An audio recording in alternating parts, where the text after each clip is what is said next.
एक बार प्रेम से बोलिए गणेश भगवान की जय। आइए सुनते हैं संकटा माता व्रत कथा। एक बुढ़िया थी। उस बुढ़िया का एक बेटा था जिसका नाम था रामनाथ। रामनाथ धन कमाने के लिए परदेश चला गया।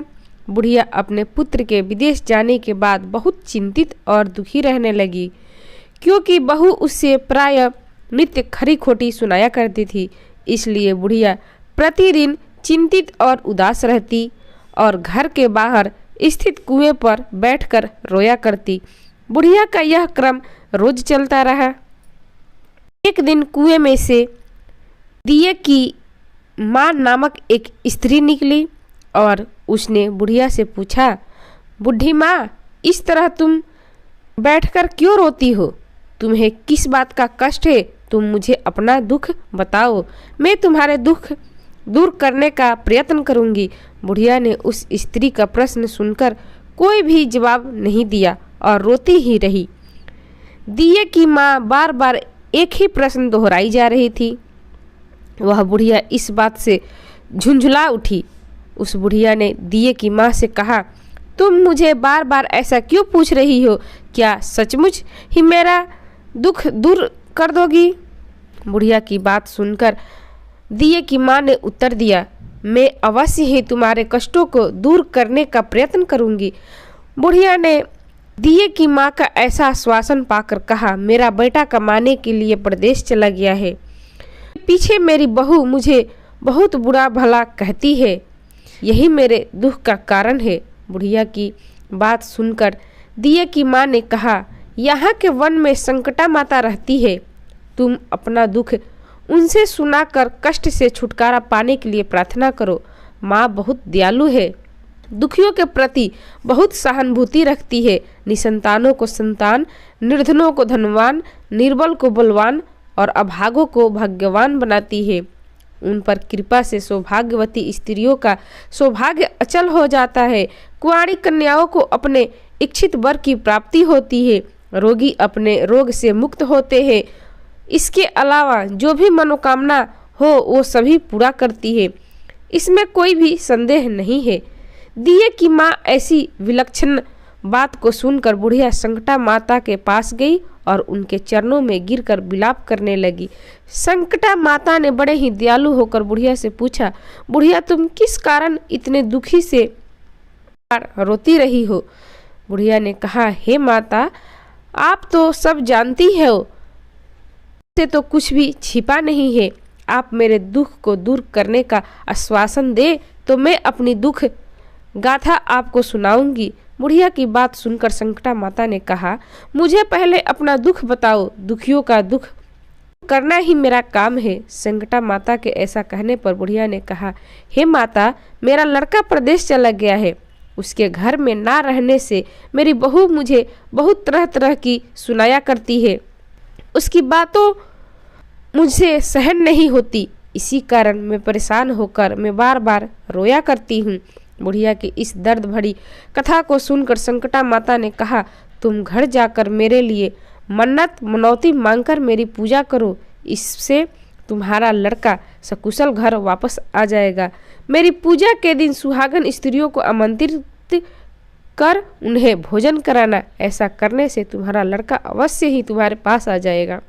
संकटा माता के कहने के अनुसार उस बुढ़िया ने मनौती मांगकर पूजा की और सुहागन स्त्रियों को भोजन के लिए आमंत्रित किया। परंतु विचित्र बात यह हुई, जब बुढ़िया ने स्त्रियों के लिए लड्डू बनाने शुरू किए तो उससे 7 की जगह 8 लड्डू बन गए। इस बात से बुढ़िया बहुत असमंजस में पड़ गई। ऐसा होने से क्या कारण है? कहीं मुझसे गिनती में तो गलती नहीं हो रही है अथवा अपने आप 8 लड्डू बन जाए का कोई अन्य कारण है? उसी समय संकटा माता एक वृद्ध स्त्री के रूप में बुढ़िया के सामने प्रकट हुई और बुढ़िया से पूछा, क्यों बुढ़िया, आज तुम्हारे यहाँ कोई उत्सव है क्या? यह सुनकर बुढ़िया बोली, आज मैंने संकटा माता की पूजा की है और सुहागिन स्त्रियों को भोजन के लिए आमंत्रित किया है, किंतु जब गिनकर 7 लड्डू बनाती हूँ तो वे 8 लड्डू अपने आप में ही हो जाते हैं। मैं इसी बात से चिंता में पड़ गई हूँ। बुढ़िया की बात सुनकर संकटा माता ने कहा, क्या तुमने किसी बुढ़िया को भी आमंत्रित किया है? बुढ़िया कहने लगी, नहीं, मैंने ऐसा तो नहीं किया, परंतु तुम कौन हो? संकटा माता ने कहा, मैं बुढ़िया हूँ, मुझे भी आमंत्रित कर लो। ऐसा सुनकर बुढ़िया ने उस बुढ़िया रूपधारी संकटा माता को भोजन के लिए आमंत्रित कर लिया।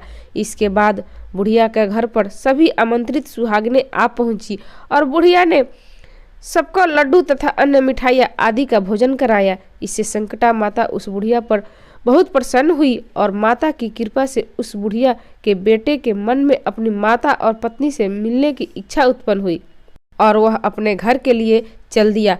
कुछ दिन बीतने के बाद वह बुढ़िया संकटा माता की पूजा कर सुहागिनों को भोजन करा रही थी। किसी ने उसके लड़के के आने की सूचना दी, लेकिन बुढ़िया अपने काम में लगी रही। उसने कहा, लड़कों को बैठने में 2 सुहागिनों की जिमा कर आती हूँ। लड़के को बैठने दो, मैं सुहागिनों को जिमा कर आती हूँ। लड़के की बहू ने अपने पति के आने का समाचार सुना। उसी क्षण पति के स्वागत में तुरंत घर की ओर चल दी। लड़के ने अपनी पत्नी को देखकर मन में सोचा, मेरी पत्नी, मेरी स्त्री मेरे प्रति कितना प्रेम रखती है, जो खबर पाते ही मुझसे मिलने आ गई। परंतु मेरी माँ को मुझ पर जरा भी प्रेम नहीं है। मेरे आने की खबर पाकर भी मेरी माँ मुझसे मिलने नहीं आई। जब पूजा का काम समाप्त हो गया, सभी सुहागिनें भोजन करके अपने अपने घर लौट गई। बुढ़िया अपने बेटे से मिलने के लिए उसके पास पहुंची। माँ के आने पर लड़के ने पूछा, माँ अब तक कहाँ थी? माँ ने कहा, बेटा, मैंने तुम्हारी कुशलता के लिए संकटा माता से मनौती मांग रखी थी, उसी को पूरा करने के लिए सुहागिनें जिमा रही थी। संकटा माता की कृपा से उसका मन अपनी पत्नी से हट गया। उसने माँ से कहा, माँ, या तो मैं यहाँ रहूँगा या यह रहेगी। बुढ़िया ने कहा, बेटा, तुम्हें मैंने बड़ी कठिन तपस्या से पाया हूँ, इसलिए तुम्हें छोड़ नहीं सकती। इसलिए चाहे बहू को त्याग भी करना पड़े, मैं कर सकती हूँ। अतः लड़के ने अपनी स्त्री को घर से निकाल दिया। घर से निकलकर बाहर आई तो बहुत दुखी मन से एक पीपल के पेड़ के नीचे बैठकर रोने लगी। एक राजा उधर से जा रहा था। उसे रोता देखकर राजा रुका और पूछा, तुम क्यों रो रही हो? तब उसने अपनी सारी व्यथा राजा को सुनाई। राजा ने कहा, आज से तुम मेरी धर्म बहन हो, इसलिए रो मत। मैं तुम्हारे सभी कष्टों को दूर करने का प्रयास करूंगा। यह कहकर राजा उस स्त्री को अपने महल में लेकर आया। महल जाकर राजा ने रानी को सारी कथा सुनाई और रानी को कहा, देखो, आज मेरी यह धर्म बहन है, इसी महल में रहेगी और इसको किसी भी प्रकार का कष्ट नहीं होना चाहिए। राजा का यहाँ पहुंचकर कुछ दिन बाद धर्म से प्रेरित होकर रामनाथ की स्त्री ने भी संकटा माता का व्रत आरंभ किया और संकटा माता के नियमित सुहागनों को भोजन कराने के लिए आमंत्रित किया। उसने रानी को भी आमंत्रित किया। जब सभी सुहागनें लड्डू खाने लगी तो रानी ने कहा, मुझे तो रबड़ी मलाई और स्वादिष्ट मिष्ठान ही हजम होते हैं, यह पत्थर समान लड्डू कैसे हजम होंगे? ऐसी अवहेलनापूर्ण बातें कहकर रानी ने लड्डू खाने से मना कर दिया। कुछ समय बाद संकटा माता की कृपा से रामनाथ अपनी पत्नी को खोजते हुए राजा के महल में आया। वहां आकर अपनी पत्नी को संकटा माता की पूजा करते हुए देखा तो संकटा माता को हाथ जोड़कर प्रणाम किया और अपनी पत्नी से कहा, प्रिय, मेरे अपराध को क्षमा करो। पत्नी ने कहा, नाथ, यह सब प्रारब्ध से ही होता है, इसमें आपका कोई दोष नहीं है। आप मेरे ईश्वर रूप हो, मेरे ही अपराध को क्षमा करे। यह कहकर दोनों ने विधि पूर्वक संकटा माता का व्रत कथा सुनी। संकटा माता की पूजा की। पूजा समाप्त कर सुहागिनों को जिमा कर दोनों पति पत्नी अपने घर की ओर प्रस्थान के लिए तैयार हुए। जाते समय रामनाथ की स्त्री ने राजा रानी से कहा, जब मुझ पर दुख पड़ा था तो आप लोगों ने धर्म बहन बनाकर मुझ पर आश्रय दिया। यदि आपको किसी तरह की सहायता की आवश्यकता हो तो मेरी कुटिया में निसंकोच चले आना। ऐसा कहकर दोनों पति पत्नी अपने घर चले गए। संकटा माता के प्रसाद का निरादर करने के कारण रानी का पर भारी संकट आ पड़ा। रामनाथ की बहू के जाते ही उनका राजपाट नष्ट हो गया। ऐसी विपत्ति में पड़कर रानी ने राजा से कहा, ना मालूम वह तुम्हारी धर्म बहन कैसी थी, उसके यहाँ से जाते ही सब कुछ नष्ट हो गया। रानी ने राजा से कहा, जाते समय वह कह गई थी, जब मेरे पर कष्ट पड़ा था तब मैं तुम्हारे यहाँ आई, और कदाचित तुम्हारे ऊपर कोई भी कष्ट पड़े तो तुम मेरे घर चले आना, इसलिए हम लोग उसके यहाँ ही चलना चाहिए। ऐसा विचार कर राजा रानी दोनों ही अपनी धर्म बहन के घर गए। वहां जाकर रानी ने कहा, बहन तुम्हारे जाते ही ऐसा क्या हो गया कि हमारी सारी संपत्ति नष्ट हो गई, हम लोग बहुत परेशानी में आ गए। रानी की बात सुनकर रामनाथ की स्त्री ने कहा, बहन मैं तो कुछ नहीं जानती, तो मैं सब करता धरता संकटा माता है, इसके अतिरिक्त कोई दूसरा नहीं।